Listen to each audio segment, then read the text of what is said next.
Before we get deep into this episode, I got a couple of exciting announcements. First of all, a few months back, I was voted the Salt Lake City Crusaders 2021 Rookie of the Year. We had an end of the year banquet and I received this wonderful trophy.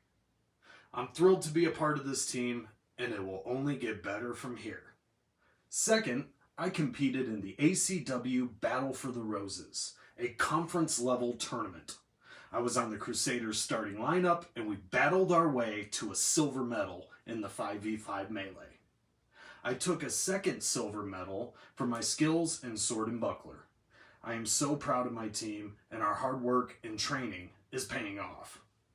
I'm currently in training for ACW Nationals, which will be held at FitCon April 22nd and 23rd right here in Salt Lake City, where I have accepted the responsibility of being the field commander for the Crusaders. I couldn't be more excited. Now let's get to the show.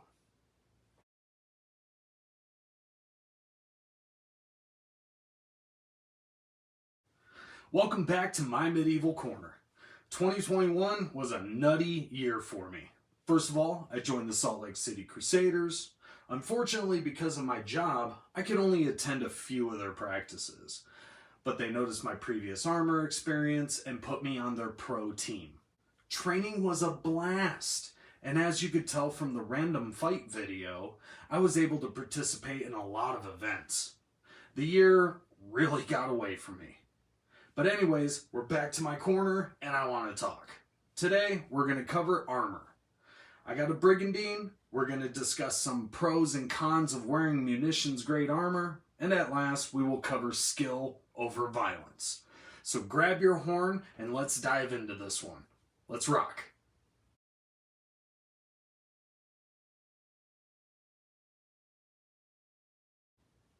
So I did an unboxing video for this armor. And now that I've fought in it and added padding and a Simon strap, let's go over the product. I ordered this from Age of Craft. Gave them my measurements and it came out beautiful. I couldn't be more happy with this piece of armor. It came to me in pristine condition.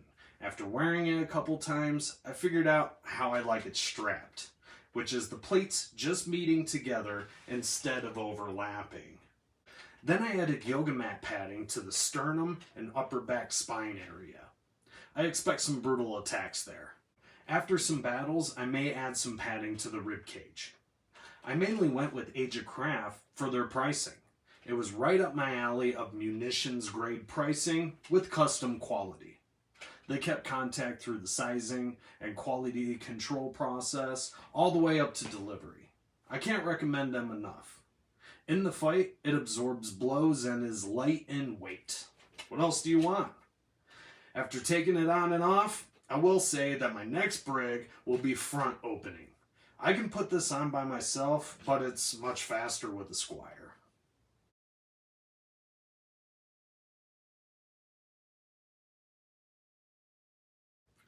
There's the old adage, you get what you pay for, and that's mostly true. Sometimes you can get lucky. And in my case, this was half true. I got these at a Renaissance festival. I bought them because they seemed sturdy and fit right. I had to add a back plane for the back of my thigh. Now, they were short, so I also added this plate to protect my upper thigh and hips that weren't armored. I've received a couple of bruises in this area, and there's a good 6 to 8 inch gap between my armor. And I was getting caught in between where my brig ends and where my leg begins.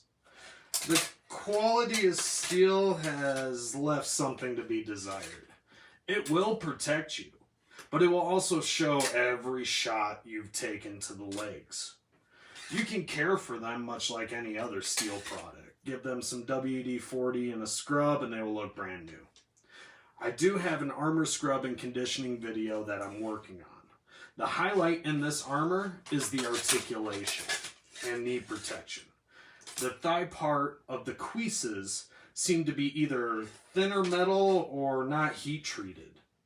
The good part is they're cheap. The bad part is They're cheap.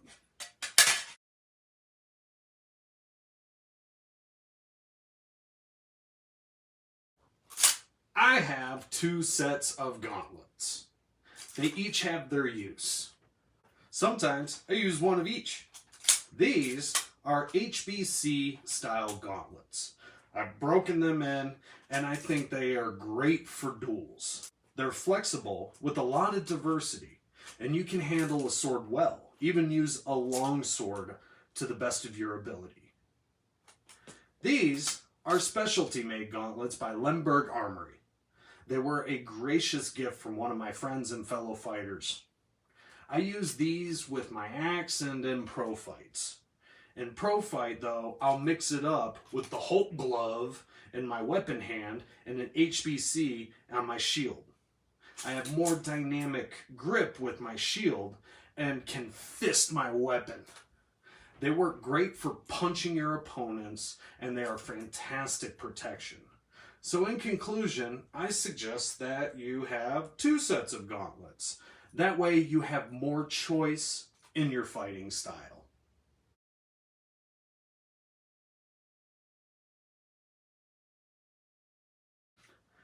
Don't get me wrong, I am a rip and tear, high testosterone, power over anything as the rest of them, but there comes some subtlety. Technique has played a huge part in my training. I have bad habits and good habits. My good habits are from SCA when it comes to duels and racking up points. The shots and targeting that I learned have been invaluable. So that's where I excel. But my bad habits come from MMA. I like to wrap my leg for takedowns, clinch too tight. So there are things that I have to learn and retrain. I need to train more judo throws because a lot of MMA and jiu-jitsu throws are dangerous in armor. Wrapping your leg can destroy you or your opponent's knees. Digging for the single leg takedown can land you in a very bad position. You can be thrown yourself. All I know is that I need to work on my throw game. In conclusion, I'd say you can survive and thrive with only knowing 2 or 3 ways to stagger and throw your opponent. Aside from the announcements, this was a short episode compared to most. I think a shorter time can make the show more tolerable. Today's Horn Chug is Budweiser, the king of beers.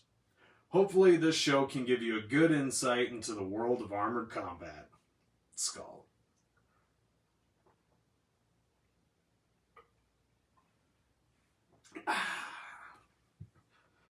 Thanks for watching. Hit the comment section if you have something to say, and please like, share, and subscribe. I plan on bringing you more content as my adventure continues.